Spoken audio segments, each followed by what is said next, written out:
I need to stop this.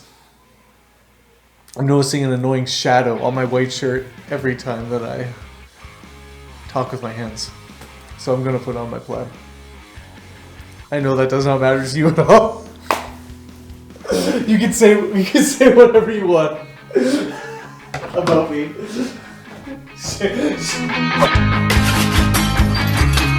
What's happening, party people? Welcome to Punchboard Party. My name is Daniel. This is Father Greg. We are talking about the top 10 games on Board Game Geek, and we were playing through all of them, and we were doing a deep dive of each game, and we are asking the question, are these actually the best games ever? Are these the best games of all time? The best board games of all time? So far, we've started with Brass Birmingham. You can check out that video. It's already up on the channel. Mm-hmm. And today, we are talking all about Terraforming Mars. Terraforming Mars. Incidentally, the games that have been most convenient to get our hands on are also the lightest on this list of behemoth, monstrous games. For sure. It's good to start in on the ground floor, you know, and kind of get a taste dip your toe in the water, kind of see what it's like. We can believe that we can do this. That's right. It's giving us hope. I hope that's not a false sense of hope. Probably.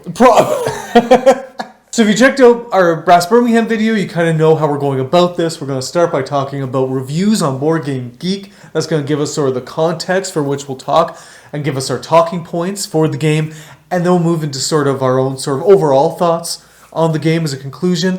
Then we'll talk a little bit about what other games this game is like. And like what's like Terraforming Mars? What can you play other than Terraforming Mars if you like it? And we're going to ultimately say, does this deserve its spot on the Board Game Geek top 10 list? Right. Because I think this is sitting at 6? 5. 5. It's 5. This is sitting at 5 right now. So is it a top 5 game? Yeah. I mean, probably not. Spoiler alert. I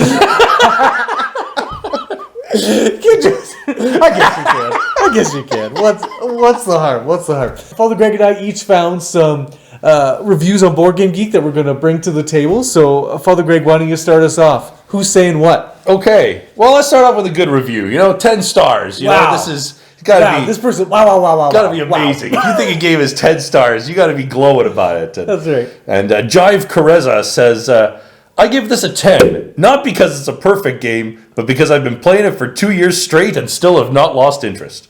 If you are even remotely interested in science and Mars, you would enjoy this game. Okay. So, yeah, I don't know if that deserves a 10. I mean, I'm glad he's still playing it, 2 years in, still loving the game. So that's worthy of at least a decent amount of acclaim. Well, I think he's bringing up a valid point, is that when you're playing this game, you kind of get a sense that, like, what is all the hype about? But then there's kind of this draw. There's kind of this, like, yeah, I do want to play that again. Yeah, I do want to try out some other stuff. Yeah, I do want to. I can see how this could be your mainstay game for a long time. I think especially people who are just getting into the hobby, this could kind of be where people kind of stop. This could be an off-ramp of sorts. Right. Where you're kind of getting into the hobby, you find Terraforming Mars, and you just stay there forever. For sure. I can see that happen. For me, I agree with this in that the theme is what I do like about this game. I enjoy a game that kind of has a good theme that I can kind of tell a story with. And it's a weird theme. It's kind of, it's a science kind of sci-fi, you're colonizing, not colonizing, but also like preparing Mars for colonization, getting it ready for the entry of humanity into Mars. But like to do that, you're shooting sun rays and you're like nuking Mars and you're strip mining the place and you're importing greenhouse gases. Like it's a little bit of like a kind of tongue-in-cheek theme that like everything that we do in our world today is about like, lowering the temperature. We're like, we want to get it up as fast as humanly possible. So that's kind of a fun theme. I do find that comes through in the game. I wasn't expecting that to be so much fun. And as we go through the video, we'll show some clips of us playing the game and some of us talking about the game. This was something that I was not anticipating. I was thinking that the theme was going to be fairly dry. But with Father Greg at the table, he was pointing out every like ludicrous dimension of like how we're going about Terraforming Mars. Just like firing comets at the thing. It's like, how do you do like... There's a card that's like asteroid attack or something, and it's like you have to tow a comet. You have to put a big rope around it, just drive it around. All these ridiculous things. I had a card that like It was just a giant magnifying glass, essentially, to like heat up Mars. I don't like Daniel's Noctis City. You gonna burn it to the ground? No, but I will explode a nuclear detonation very near it. What's that gonna do? It's just a. What do you mean? It's just a big nuclear explosion. It looks all scientific and like, kind of a hard science fiction lens that this game kind of goes with. But if you break it down, if you even just sort of go under the surface just a little bit, just hilarity is there. And it was just a lot of fun to make fun of all those dimensions. I had a really kind of eco-friendly strategy by and large, and then I kind of shifted near the end. Sure. To just like, let's heat it up. Everyone got after me for it. So yeah, a lot of fun was happening. You started producing trees, and I just started burning them. Just literally burning trees to make heat. Burning wood. Not to give myself warm, just to heat up the whole planet. That's right. That's right. So yeah, I was not anticipating the theme to have as much fun in it, but if you can lead it, if you have jokesters in your game group, you can have quite a bit of fun if you sort of pick at what you're actually doing here. Okay. Do you have a review for us? I got it. Yes, sir, I do. Okay, so I'll start high as well. So this is a 10 review from Sapit102. There is so much to do in this game. I feel as though I need to play it dozens and dozens of times to figure out even one solid strategy.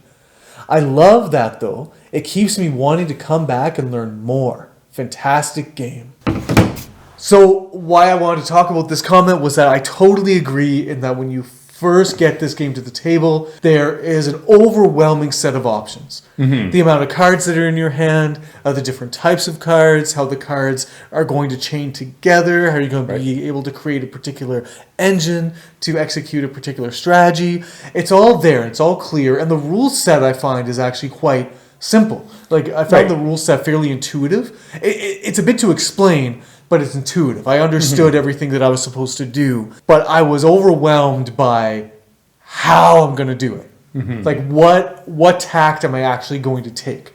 Where am I actually going to go with this? How is this going to happen? Where I disagree with Sapit 102 is just this whole kind of like infinite replayability. You know, this whole idea of like, play this dozens and dozens of times and not get bored. And I think that has been true for a lot of people, so I don't want to say it's not true.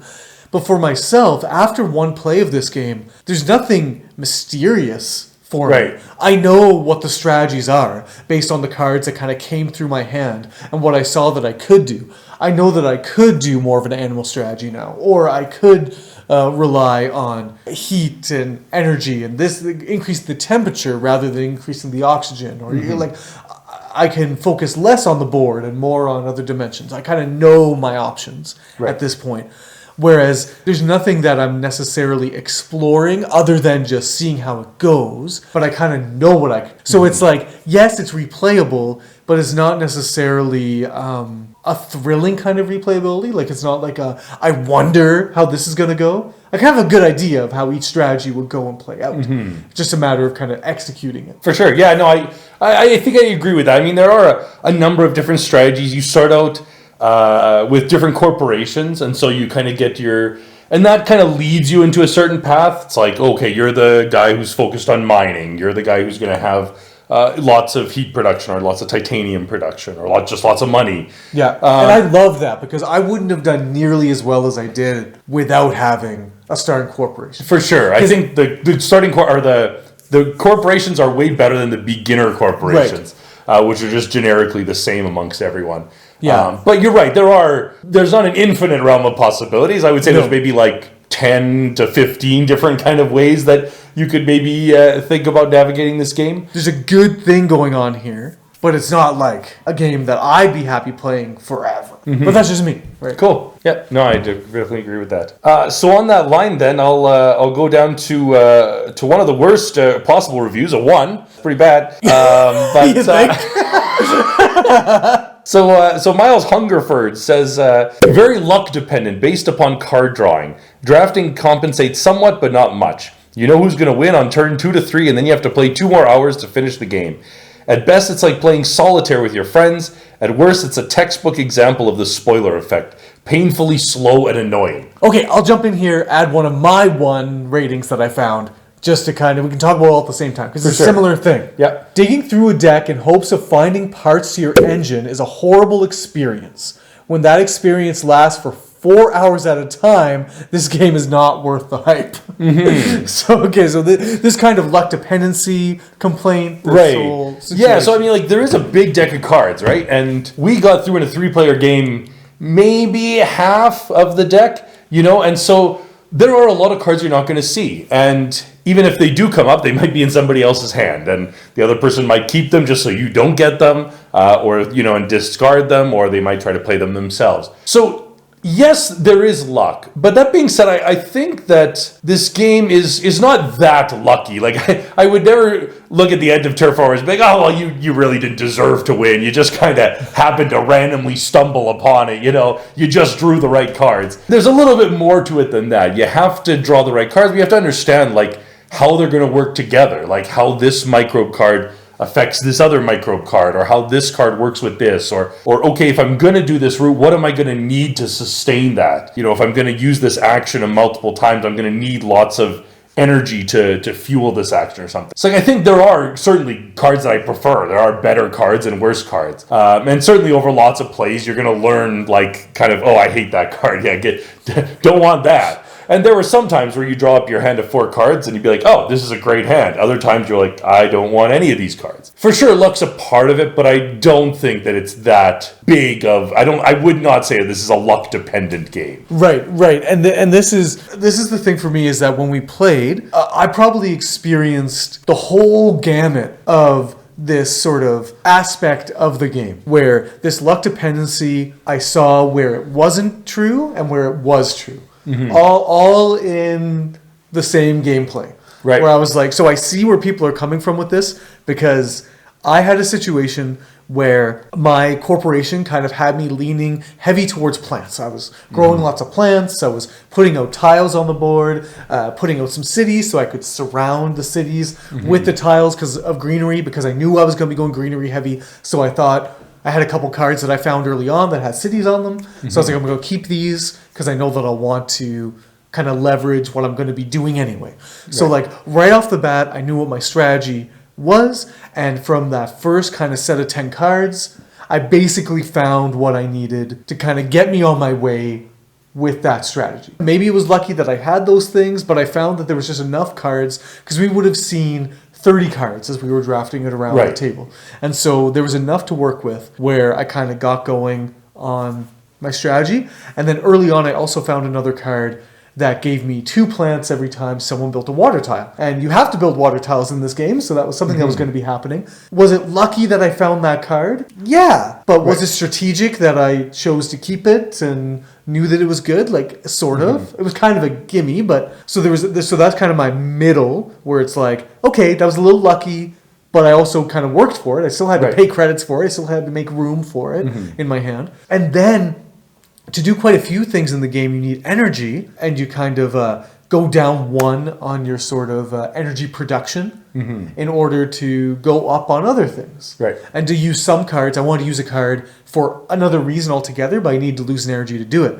And for a while, I just had no energy, and the cards weren't coming for me to get energy. Then I found a card that would have put up my energy production, but it required me to have previously played 2 cards with an energy tag. Right. And so then I was hunting for energy tags. So I eventually got to the point where I was able to play that card, but by then it was the end of the game and it didn't matter. And so I didn't bother playing the card. I didn't need to do that. Right. I had found other ways and avenues to work that out. And so that goes to my point, is that yes, there's some strategies and synergies that you're going to see work for you, and those cards aren't going to come up.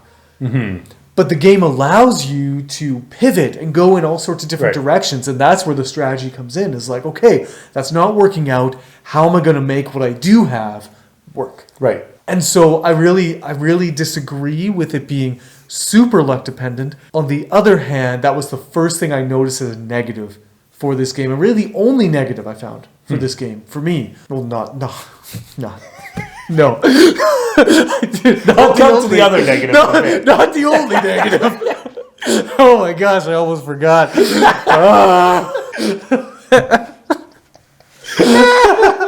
That was a negative that stood out to me, was that, I was surprised that the cards are just sort of, you get what you get. and you kind of got to deal with it. I was expecting a bit more ability to have some control over what the cards were. And some cards are definitely better early on in the game. Yeah, if you can play a card early on that says every time an ocean gets placed, and you know you're going to need to place 9 oceans. That's going to happen over the course of the game, so you know that's going to like happen 9 times. If you draw that on the last turn, that's really unfortunate. But conversely, there are other cards that like you draw and you just cannot play. Like you have to get a maximum of 3% oxygen. You're already at 5.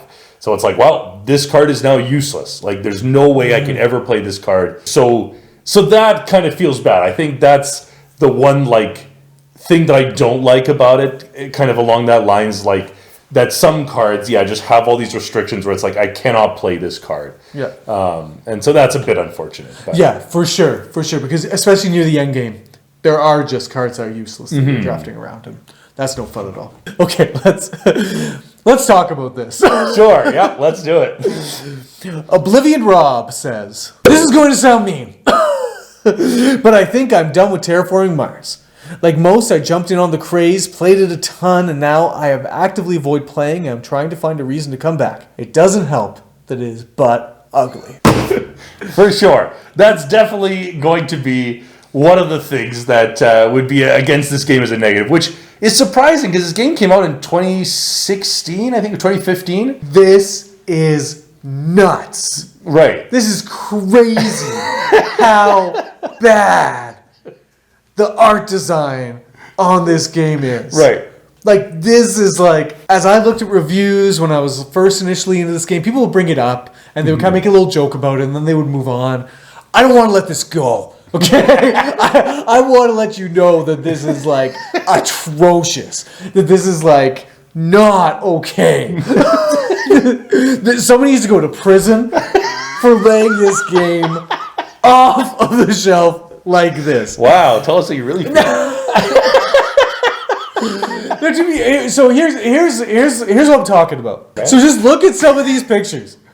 These stock footage Pixabay pieces of garbage that are flashing across your screen right now. What is this? And what is this group of leadership men that are all the same guy? What is this? This is not stock footage. This is like a guy with like 4 friends and like sitting around a table and he took the pictures himself. This is not 4 friends. It's the same guy posing as 4 friends and like photoshopping himself into this. This is nuts. I don't understand how this. And the thing that gets me about it is that there's some art on the cards that while it's not great, it could pass as stylistic. It's like kind of digital art and I shouldn't say it's not great. It's like if it was just that style of art, it was just kind of like a digital rendering of spaceships and dome bubbles and these kinds of things, it would be a perfectly sort of uniform, pleasant art design. Like the art that's on the cover of the box. If it was just kind of that all the way through, I do understand that I could dog on this pretty hard,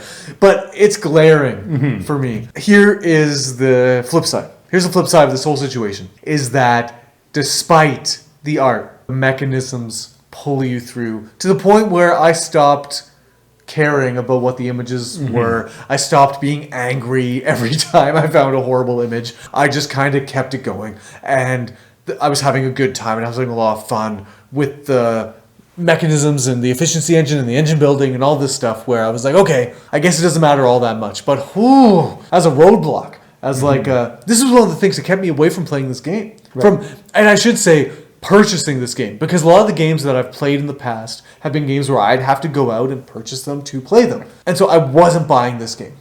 I wasn't going to, not with that garbage. I just wasn't, and I still won't. But the mechanisms transcend that disadvantage. For me, that is just a little bit of a downside that would prevent me from being like, this is the best game I've ever played.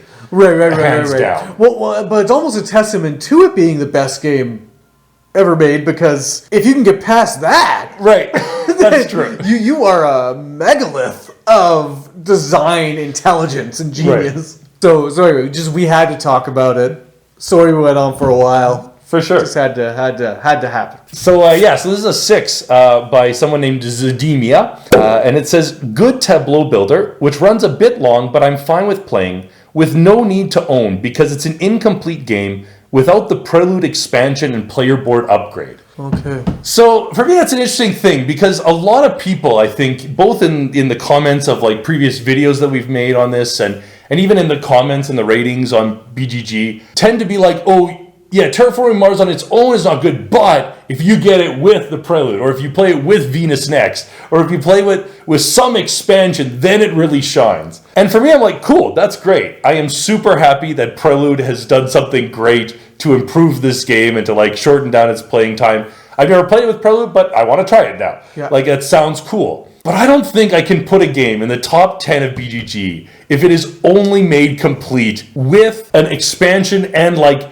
a whole like component, redo. Like, you have to buy these extra things just to make it playable. And so I don't know if I'd rate it like a 6, but I agree with that sentiment that that if you have to own Prelude, then Terraforming Mars is not a great game on its own. Prelude might be a 10, but Terraforming Mars should not be. So this is an interesting question because we hear it a lot. You're right. Do you think the game we played last night needed something else? Right. Than it had. Do you think it need that's the question. Right. I could see myself being like, cool, yeah, I would play an expansion to this, but it's a fine game on its own. Now, Is it a great game? Is it like the best game of all time? No. I say I rated it like 50 something in my top 100. So I enjoy it. It's a solid game. I really enjoyed playing it. I love the theme. But for me, it's just those little things, the artwork, the fact that like it's a little bit, the production quality is a little bit like even that player board that you're placing, it's just a little piece of paper where you're moving these cubes around, and if you bump that,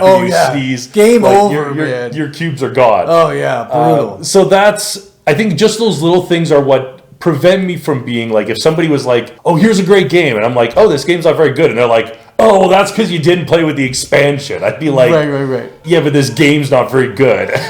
yeah. So from my experience, I understand all the hype around Terraforming Mars just by playing the base game of Terraforming Mars. I don't think it needs anything else for you to make a strong case that this is a game that deserves to be on the top 10. Even though I might not agree with you, but we'll get to that. Right. But I'm still like along for the ride with you. I'm still saying, okay, so this is a 4 rating by Apocalyptimist, which is a great thing to be. I think I could be an Apocalyptimist. I think I could do that. Played it a few times. Don't like how you don't really interact with other players in most of the gameplay elements. You basically just sit there and wait for your turn.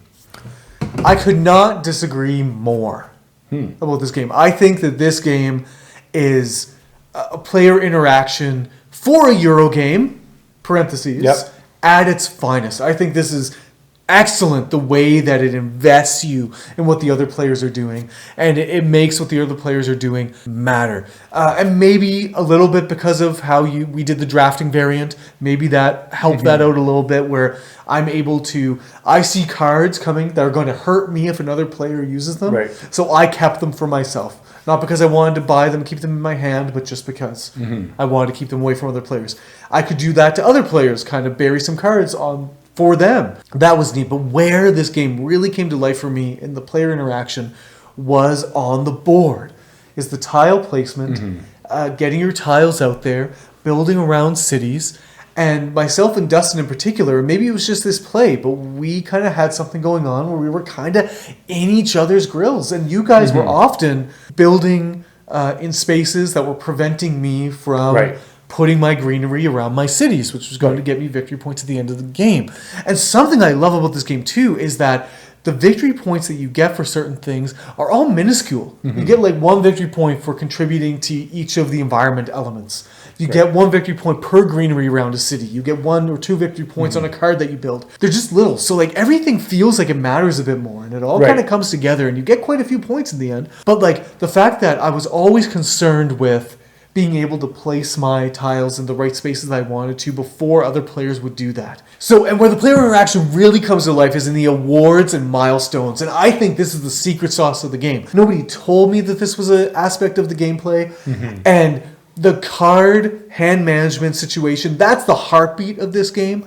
But the secret magical sauce is these awards and milestones, where it's certain things, where the milestones are when you do a certain thing first. So you build 3 greenery tiles before the other players, you can claim a milestone and get 5 victory points. If you build 3 cities before anybody else, you can claim that milestone.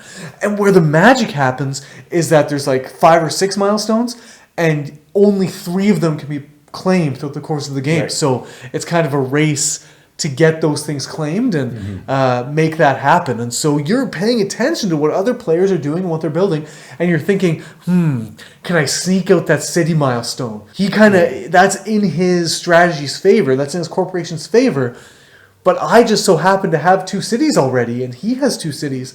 Maybe if I get the right card draw, I can sneak in there and get that. Right. So that had me captivated most of the game.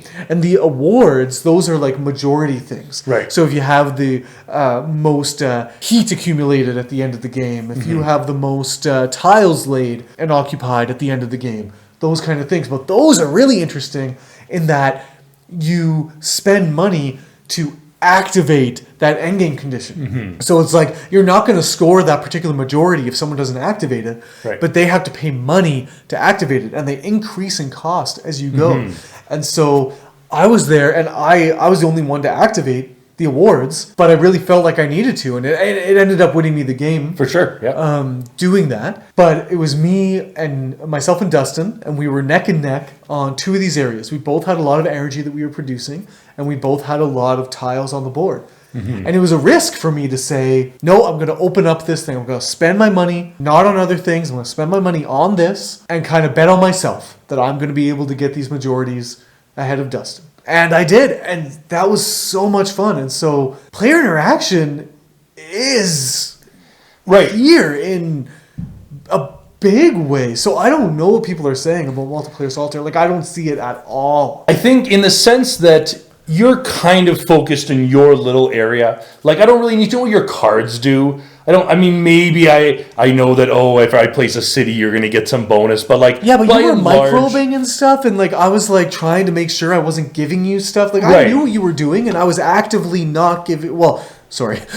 I was still giving you stuff that you needed, but I knew that I was, and I was aware, and it was killing me on the inside that I was, but I had to choose another card for myself that was better. Right. So I felt like I was always aware of what you and Dustin were doing, and trying to like play as best I could. Sometimes I couldn't help it. So yeah, I think some people might just kind of neglect that and just focus just purely on their own little board and just like not pay any attention, which is probably to their detriment. Right. But like just kind of pass cards on to their opponent, not really care. I don't really care what your card does. Your card gives you 8 energy. Fine, I don't care. Right. I'm just gonna focus on me. I'm just gonna kind of do my little cube thing and see what happens. Right. This is a jerk thing to say, but I almost wonder what people who rate this game low. I want to see their score. I want to see what place they get. That's right. They just lost. They're just miserable. They lost like 1.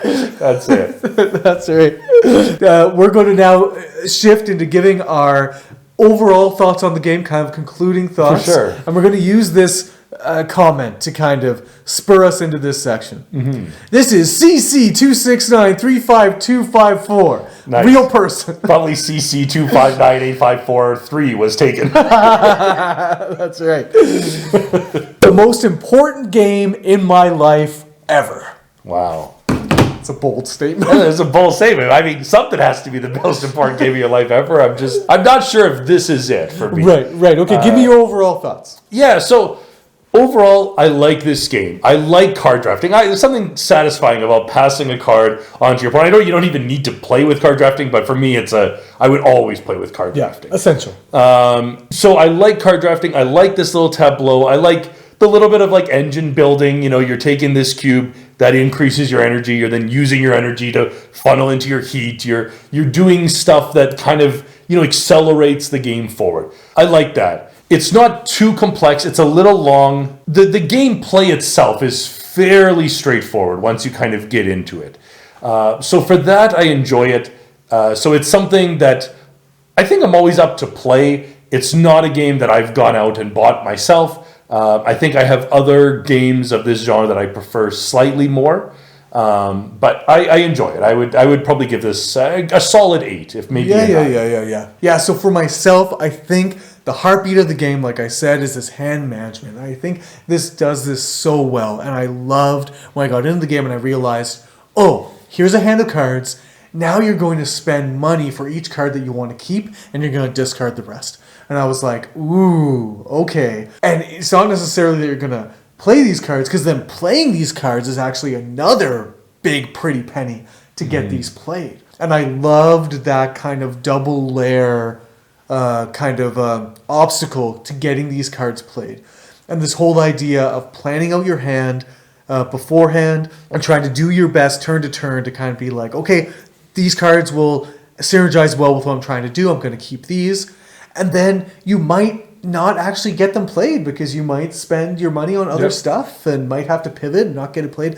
So I love that dimension. And so I think it really shines for that aspect of the game. And like I said, there's enough other things going on. And I like how this kind of core card mechanism is applied to a big game. There's a big game here, and you feel accomplished at the end. You feel like you kind of put your blood, sweat, and tears into accomplishing some big old terraforming. And so I appreciate it for that. That being said, with its length, with its rules overhead, with its being overwhelming at the start to like, what strategy am I actually going to do? I'm not personally going to be reaching for this game all the time, but this is going to get the...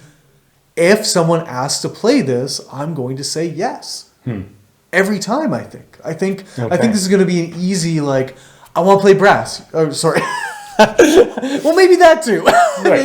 maybe brass applies in this case too. But with Terraforming Mars, for sure. If someone's like, oh, I haven't played that, I'd like to play it. Or, hey, what do you think of Terraforming Mars? I'm like, yeah, let's do it. It's not going to show up super high on my top 100 next time we do that. But it's going to be on there. And it is it's a good, solid game. I think I'm going to recommend this to people to go out and at least try it out. For sure. It's worth getting there. It's worth doing. So I think this is a solid game, but I'm going to be reaching for other games. So that being said, the next little section for these videos that we do, it's kind of like if Terraforming Mars isn't on the shelf for you, what should be? It's kind of what we're trying to figure out. Right. So why don't you get us started with this? So the big one that I think, for me, that this game often gets compared to is Underwater Cities. So Underwater Cities, another Vladimir Suchy game, where I think in Underwater Cities, your board is more important. You have your own kind of individual player boards instead of this main board. So it is a bit more even maybe multiplayer kind of, you're sort of focused on your own little area. It's more focused on that. The cards have this kind of double effect where like, if you have to, each card corresponds to like a place on the board as well, kind of like Dune sort of.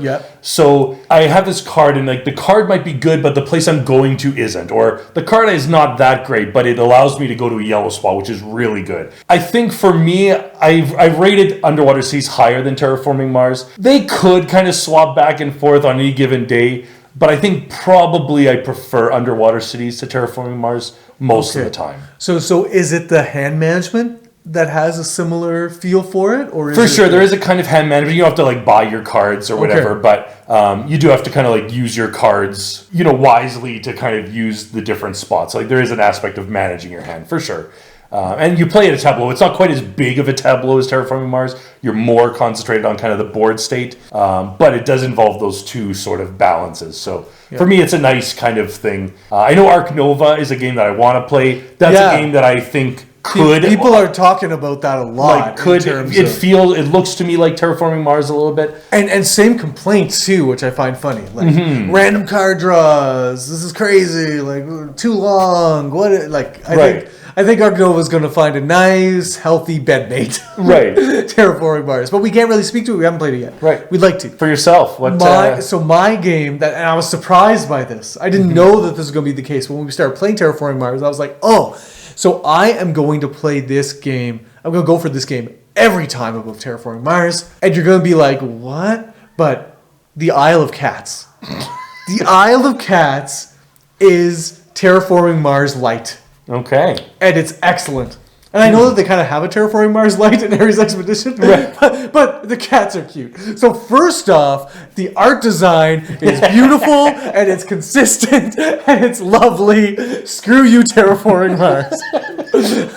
But the main thing here is in the Isle of Cats, you have this same kind of hand management situation where you do a drafting round. At the beginning of a round, you draft cards until you get a hand of 7 cards.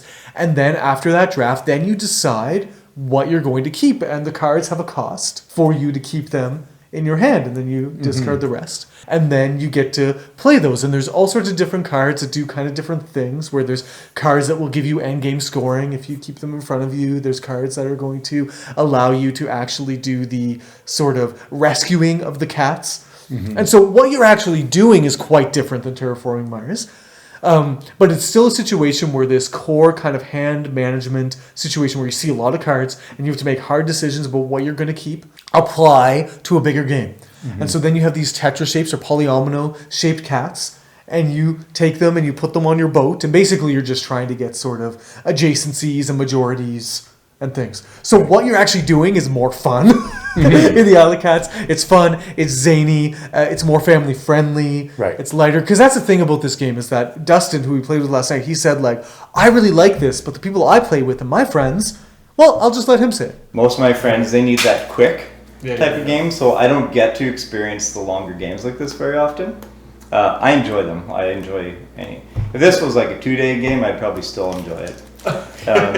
Games like Terraforming Mars is you're not going to play them with everybody, but you can get people to a similar feeling. Because I'll grant you that the Isle of Cats, the cards that you're choosing between aren't as meaty, right? Like the things they're doing aren't as interesting. Right. But it's still this decision about like, oh, I could do this or I could do this, or oh, I have to choose, but I don't want to spend too much of my money because you have to, just like in Terraforming Mars, you have to spend money to keep the cards, and then you have to spend money to play the cards. And so the same rule applies. But so I would say the Isle of Cats is a surefire win if you love Terraforming Mars and you're looking for something you can introduce to people in your life where Terraforming Mars is just too overwhelming for them.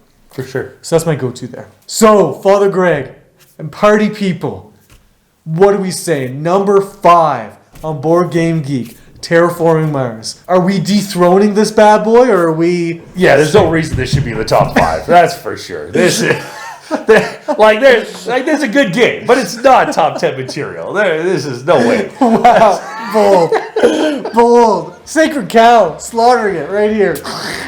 So, party people, have you played Terraforming Mars? Let us know down in the comments below what your thoughts are. I love getting this new insight from our subscribers and our party people about what they're actually thinking. There's some really cool thoughts out there, good conversation to be had. For sure. If you haven't subscribed to the channel, please consider doing so, or just don't consider and do it. Like the video, share the video. We love hanging out with you, party people. We love just doing this. Next, we're going to keep on going. We're still just doing this. Cheer us on. Get us through this top 10. We're having a blast. And until next time, party people, Have the best day. Stupid.